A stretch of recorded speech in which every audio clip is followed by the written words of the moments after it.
গণিতের ভাষায়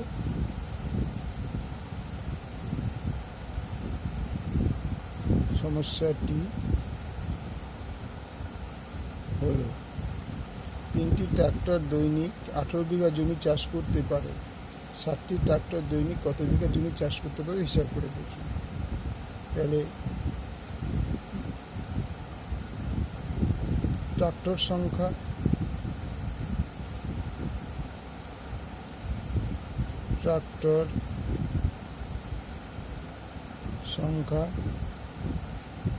জমির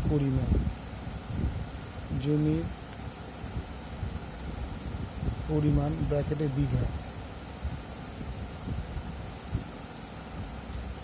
তাহলে ট্রাক্টর সংখ্যা কত ছিল? 3, জমির পরিমাণ 18 বিঘা, ট্রাক্টর সংখ্যা 7। এবার ট্রাক্টর সংখ্যা বাড়লে অঙ্কটা বুঝে না। 3টি ট্রাক্টর দৈনিক 18 বিঘা জমি চাষ করতে পারে। 7টি ট্রাক্টর কত বেশি হবে?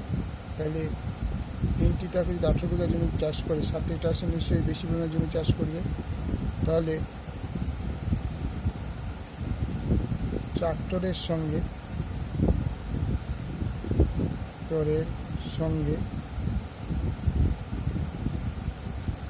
জমির পরিমাণ ব্র্যাকেটে বিঘা এর সম্পর্ক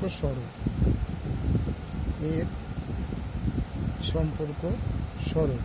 কেন সরল?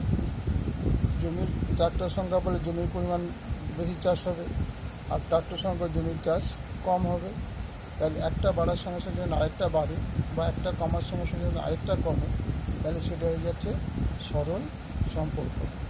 আর যদি একটা বাড়ার সঙ্গে সঙ্গে আরেকটা বাড়ে, একটা বাড়ার সঙ্গে সঙ্গে আরেকটা কমে, মানে উল্টোটা হয়, তাহলে সেই সম্পর্কটা ব্যস্ত সম্পর্ক। আমাদের এই অঙ্কে এখন যে ব্যস্ত সম্পর্ক আসেনি, সবকটাই সরল সম্পর্ক। তাহলে সমানুপাতটি কী হবে?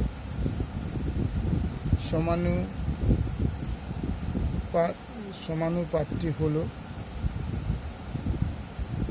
3:7, 18:18, প্রশ্ন বলেছেন ব্র্যাকেটে বিঘার পরিমাণ। নির্ণেয় বিঘা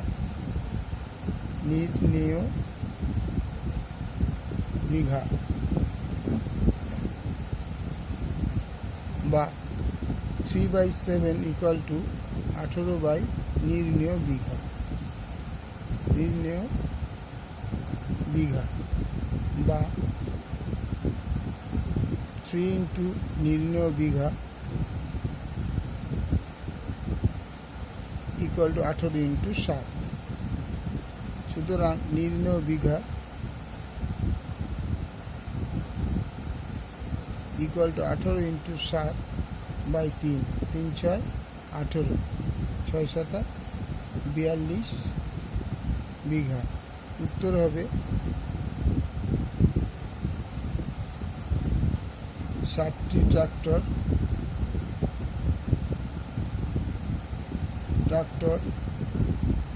42 বিঘা জমি চাষ করতে পারবে।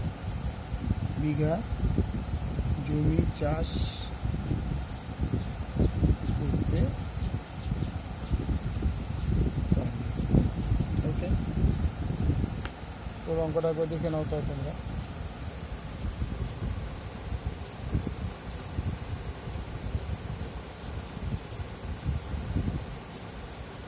ওকে, ভালো লাগলে লাইক করো, শেয়ার করো, সাবস্ক্রাইব করো। Thank you.